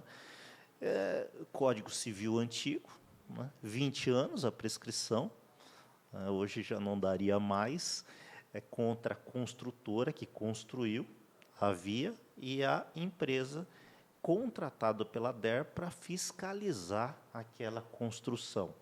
Coloquei o processo, Justiça Estadual em Mauá, primeira instância, reconheceu a prescrição, disse que seria contra o Estado, recorri para o Tribunal de Justiça de São Paulo, o tribunal manteve a sentença, coloquei um recurso especial, o STJ, né, afastou a prescrição, mandou voltar para a primeira instância, para poder começar o processo. Né? Começou, não tinha mais, já foi consertada a via, né, há muitos anos, pedi perícia indireta nos documentos, foi feita a perícia, e ali tinha recortes de jornais, boletins de ocorrência que demonstravam reiterados acidentes naquela mesma localidade, daquela via, e o laudo veio, né, no sentido de apontar o que a gente estava alegando, né, a responsabilidade aí de ambas as empresas, né, e responsabilidade objetiva, né, e a sentença sobreveio, danos morais, tão apenas, não dano os danos materiais, a pensão vitalícia, e nós pedimos pensão vitalícia em razão do falecimento do esposo, né? E também, de acordo, decorrente de lei, também de acordo com a jurisprudência do STJ, uma pensão em razão da morte do filho, até que completasse determinada idade, depois ela diminuiria aí, né, a partir dessa idade. E como primeira instância somente deu os danos morais, nós recorremos para o Tribunal de Justiça de São Paulo, e o Tribunal de Justiça, né, e eles recorreram, logicamente, alegavam que não tinham culpa, depois culpa concorrente, né, então foi afastado lá em segunda instância todos os argumentos, o recurso deles não restaram providos, e o nosso recurso restou provido aí em totum, né, tá, os danos materiais, os danos tanto do esposo como do filho, decorrente do filho, né? Então, todos os pedidos que nós havíamos, pedidos ali na inicial, né, eles foram deferidos, né? Então, quer dizer, passaram quase 20 anos do ocorrido e passaram quase 20 anos, que essa decisão foi esse ano. E eu coloquei lá, então já faz 40 anos quase, né? E aí eu liguei para ela, e ela nunca me ligou para perguntar desse processo. Ela nunca foi no fórum para saber desse processo. Eu liguei para ela e falei assim, olha, minha amiga, aconteceu isso. Eu estou ligando para você, há muitos anos, há mais de 10 anos, praticamente não falava com ela. Estou ligando para te oferecer justiça. Eu sei que isso não vai trazer os seus entes queridos de volta, né? Mas, de alguma forma, né, eu estou lhe entregando justiça, não da forma que deveria ser, mas um acalento, né? E choramos juntos ali, né? Fatalmente agora eles vão recorrer, né, para o STJ, mas dificilmente reverterão pela experiência essa decisão. Então, é uma história para os jovens advogados, né? Perseverem, nunca desistam do seu cliente, né? Enquanto tiver, né, uma chance, né? Não estou falando em aventura jurídica, logicamente, e nem inventar inverdades, né? Carregar, né? Porque o juiz não é besta, né? Vamos assim dizer, né? Então, quer dizer, sempre haja corretamente, sempre haja com a verdade, né? Não entre em aventuras jurídicas e seja ético, né? Naquilo que você se propôs a fazer, né? Isso acho que isso é bom ressaltar, né? É isso aí, meus amigos. Já estamos aqui chegando no fim do nosso podcast de hoje, né? Um bate-papo leve, sem muito juridiquês hoje, porque a gente foi para falar um pouco das carreiras e desses pontos importantes, né? Doutor Francisco, estamos aqui com o diretor tesoureiro da OAB de São Bernardo e diretor tesoureiro da OAB de Santo André. Exatamente. O quarto e quinto PIB do Estado de São Paulo. Eu estou com medo de esse ser o momento deles pedirem dinheiro. Isso daí é pro final, né? E para o senhor. Eu estou achando que isso foi uma emboscada. Pode ter sido, doutor Edmar. Anotem aí o Pix da OAB, por favor. Ó, mês de agosto é o mês do advogado. Responder né? minha carteira Tem aqui. baile, né? Tem Tivemos, baile. tivemos já festa junina, inclusive o doutor Edmar esteve lá para nos prestigiar, muito bacana. Então, a gente vira e mexe está fazendo os eventos. É importante que todos participem dos eventos da OAB. O Vini também estava lá, que eu vi nas fotos. Estava sim. O Vini com a sua jovem esposa e ganhou até presente de casamento, viu? Ganhou até presente de casamento ganhou o bingo e ganhou presente de casamento. E você casou, que eu vi lá, né? Também teve o casamento e o padre foi o presidente Bertanha. Olha aí. Muito interessante. Tá abençoado, hein, Vini? Gente, eu quero agradecer vocês, em nome de toda a diretoria da 39ª Subseção. Para nós tínhamos sempre tivemos essa ideia do podcast para trazer esse bate-papo de uma forma tranquila. Às vezes o assunto técnico, às vezes um assunto não, quando eu falo técnico jurídico, né? E aqui dividir essas experiências com vocês. É fantástico saber das histórias aí do doutor Francisco, do doutor Edmar, meu amigo Macário, que a gente temos histórias, uma coisa a gente tem em comum, né?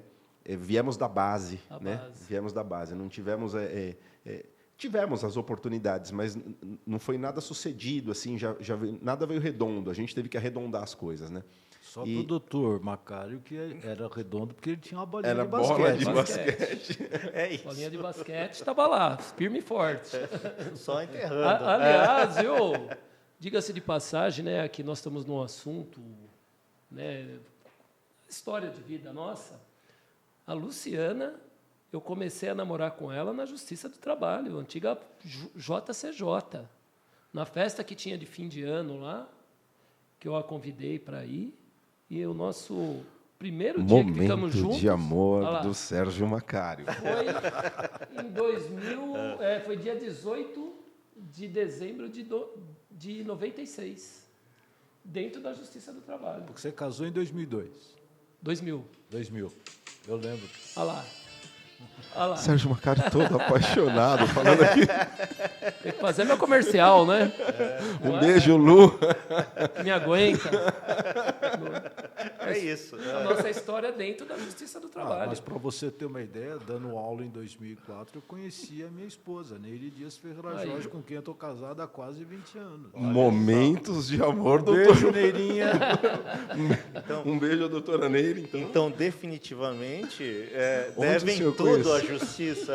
Né? Doutora Edmar, a sua esposa. Doutora Edmar, a sua esposa. O senhor Olha, não conheci. não foi no fórum, né? Não foi no Foi na fórum, Justiça é. do Trabalho. Mas valeu muito a pena, Que bom. como a história deles, né? Que eu vejo que é uma história bonita e radiante, né? E a gente vê pelo expressar, pelo brilho nos olhos, né? Então,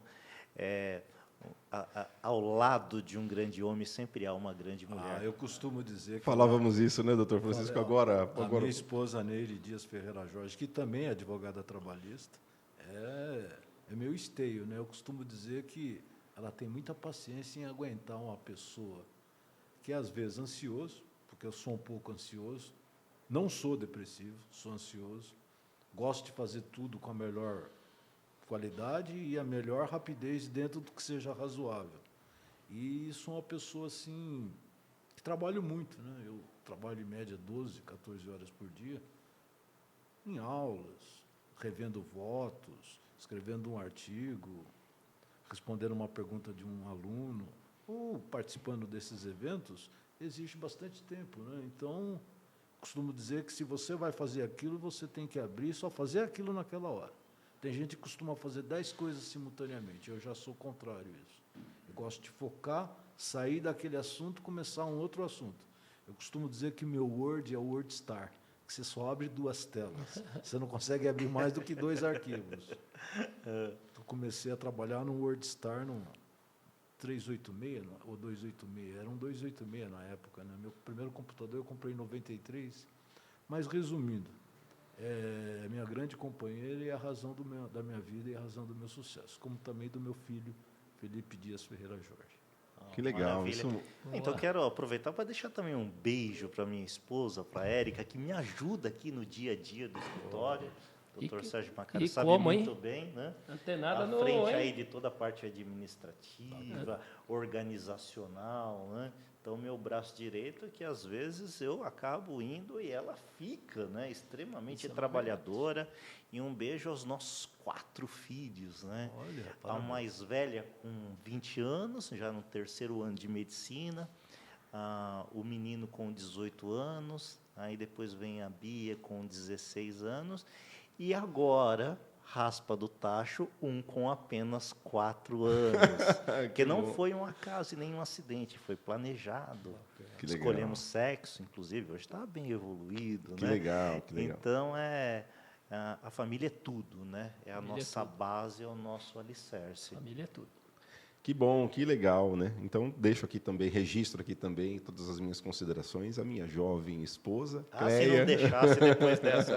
Você ia ficar mal na fita, hein? A musiquinha. Agora com vocês, George e Michael, né? Faz 18 graus em São Bernardo. Gente, olha, mais uma vez, agradeço esse bate-papo. Acho que a ideia dos podcasts é isso, é a leveza, a gente poder transitar por vários assuntos, né? Falamos de família, falamos de carreira, falamos da questão jurídica. Tudo isso é muito bacana. Doutor Edmar, parceiro da UAB, muito obrigado aí por viabilizar tudo isso para nós. Muito obrigado, eu que agradeço. Você tem sido um grande parceiro nosso aí, trago aí os meus cumprimentos para toda a diretoria da UAB. Serginho Macário, um grande parceiro também, seguindo aí as mesmas dificuldades enquanto diretor tesoureiro de uma grande subseção. E como, hein? E temos aí muitas experiências, muitas coisas a partilhar, né? E a gente sempre está se falando, muito bacana. Obrigado aí por se predispor a estar aqui com a gente para falar sobre isso, né? Eu que agradeço, né? Estar nessa mesa aqui, para mim, é um motivo de muita alegria, né? Uma alegria trabalhar com o doutor Edmar, um cara muito tranquilo, muito simples. Eu costumo dizer que, para trabalhar aqui, a gente tem que incorporá-lo, né? Porque nós não podemos ser diferente dele. E ele é um cara de uma simplicidade, de uma paciência. Quem trabalha aqui sabe. Então, assim, motivo de muita alegria estar com o senhor aí nessa caminhada. Outra alegria enorme também com o Dr. Francisco, né? Tudo começou lá atrás, o cara sempre com muita paciência, com muita atenção também no dia a dia, né? Naquela a técnica inicial, né? O Tiago é o irmão, né? Um irmãozão aí de OAB, de docência, a gente sempre troca figurinha, tenho dúvida em alguns temas, também ligo para ele, olha, essa aula, como que funciona, tal. Então, E a aqui é um recíproca é suporte. verdadeira, né? A gente se ajuda. Aqui é um suporte e aqui é uma alegria, né?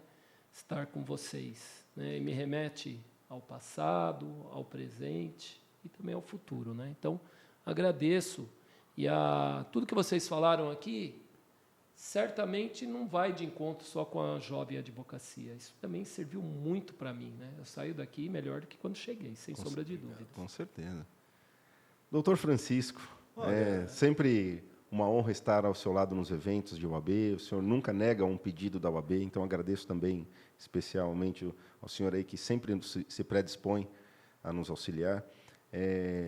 Obrigado por tudo que faz por nós aqui da casa, pela advocacia São Bernardense, pela advocacia do grande ABC, né? E agora com o grupo de estudos pela advocacia porque agora nós estamos sem limite, temos alunos até do Rio de Janeiro, Sério? Minas, Rio de Janeiro, tem um pessoal de tudo quanto é lado do estado aí, Ai, tá que legal. fazendo curso com a gente lá. Muito obrigado, viu, doutor Francisco, por estar aqui com a gente. Para mim é sempre uma honra ser lembrado, não é? Porque quando a gente é lembrado é porque alguma coisa a gente deixou de bom em algum caminho, que são N caminhos, né? E o doutor Tiago, o companheiro aí do grupo de estudos, é o nosso coordenador, a gente já se conhece aí uns 97, 98? Não. 2008. 2008. Nós, nos 96, 94 foi O Macário. 94 ou 95 Tá foi o vendo? Macário. O doutor Tiago, a gente se conheceu, foi uma troca de olhares profissional. Musiquinha, musiquinha, musiquinha, Atenção, musiquinha. pandemia do amor. E eu vi ele crescendo, eu costumo dizer que vai ter uma época, doutor Edmar, que para eu ligar para o doutor Tiago, eu vou ter que marcar a hora. Porque ele vai ter um telefone tão ocupado que vai ser difícil chegar a ele, porque ele vai ter o celular do celular do celular. Não é? E o do Batman, né? E o do Batman. Ele Não, mas exagera, pode ir ele no arraial exagera. da OAB, que todo ano tem, que ele é o animador da festa. Então, Mas eu- pode ir lá. A gente faz o podcast, animo, eu canto bingo e sou mestre de cerimônias na entrega de carteira. E lava a lona. E tem que lavar a lona do estacionamento, é isso aí. Então tá bom. Isso mostra que ele tem um espírito que se dedica, né? Porque fazer parte da OAB por compor o quadro da subseção é fácil. Basta se eleger e ser eleito. Perdão, basta se candidatar e ser eleito. Agora, assumir e trabalhar em prol Incorporar. da categoria, da advocacia, é algo diferente. Isso exige comprometimento. E comprometimento é estar ali. Isso serve para todos que exercem mandato. Exatamente. Mas me desentendi com a diretoria. Daí? Você não foi eleito por fazer só parte, você foi eleito por alguém que confiou em você. As suas diferenças pessoais você deixa de lado porque você trabalha em equipe. Você foi eleito numa chapa. Então, às vezes, a gente vê desavenças de uma atual diretoria e um ou dois trabalhando. Né?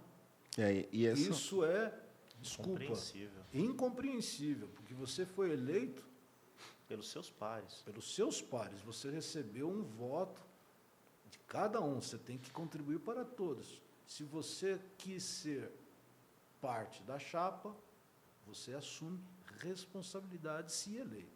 Exatamente. Por isso que eu nunca concorri a cargos, nunca quis ser presidente de turma, nunca quis ser presidente da SDC no meu tribunal. Por quê? Porque para mim é assumir responsabilidades. Em segundo lugar, não tenho uma vocação natural para esse tipo de cargo. Então eu posso falar não? Posso. Sim. Então eu não assumo Porque compromisso. se a gente se propõe a fazer, a gente Exato. precisa fazer bem feito. Exatamente. Senão não se proponha. Exatamente. Então eu aprendi a falar não. Saia para o cargo tal na atual gestão. Falei, não sei, não quero assumir essa responsabilidade. quero ficar fazendo a minha atividade fim, que é fazer voto. Igual eu assim, vejo vocês e admiro, só que eu não tenho vocação para lecionar, né? Não está em mim, no meu sangue, né? Já tive convites, assim, não, mas eu não quero, não sinto, não vejo prazer naquilo, né? Então, é melhor não fazer, porque se você se propõe a fazer, tem que fazer bem feito. Concordo inteiramente, doutor Francisco. Concordo. Então, que isso sirva para essas... Foi eleito um time, o time tem que se manter intacto, mesmo com as suas diferenças pessoais, né? Porque fazer parte de uma subseção não é um cargo remunerado, é um cargo para que você foi eleito, se você se propôs, tem que cumprir com o mandato que lhe foi dado. E essa é uma marca, eu posso dizer assim, seguramente, que essa é uma marca da nossa diretoria aqui, assim, essa união. Tivemos agora exemplo disso, né, a nossa festa julina, e assim, todos trabalharam indistintamente, todos em prol de um objetivo. E dentre todos os eventos, né, dos bastidores da OAB, a gente trabalha muito, assim, então é uma marca dessa gestão, assim, de a gente ter essa sinergia, que é uma palavra que a gente usa desde o início da nossa gestão. Você sabe, fazendo justiça também, a 38ª lá, Santo André, igualmente, é um grupo muito unido. Quando nós temos que nos posicionar, nos posicionamos, mas fica ali no campo das ideias. É isso aí. Porque nós todos, graças a Deus, temos uma boa harmonia. Quando não dá para um, é respeitado, o outro vai e cobre. É assim que tem que ser, né? Muito bacana. Faz parte, né? Faz parte da gestão. Pessoal, muito obrigado a todos. Fiquem todos aí com Deus. Espero vocês no próximo podcast. A gente está sempre trazendo um assunto legal aqui. Adicione a gente no canal da OAB no YouTube. Siga a gente nas redes sociais, oab.sbc, no Instagram. O seu Instagram, doutor Edmar? Edmar Ruiz. Edmar Ruiz com Z, né? O Edmar Ruiz com Z. Tudo junto, né, Vini? É isso? Edmar Ruiz ADV. Arroba Edmar Ruiz ADV, arroba Sérgio _AP _Macário. Sérgio repita. Sérgio _AP _Macário. Doutor Francisco não segue pouco no... I don't remember. E eu lá nas redes sociais, arroba prof. Tiago Menegaldo. Tiago Severino Menegaldo. Faz tudo, né? Legal, gente. Um abraço a todos, fiquem todos com Deus e até o próximo podcast. Valeu. Obrigado, valeu.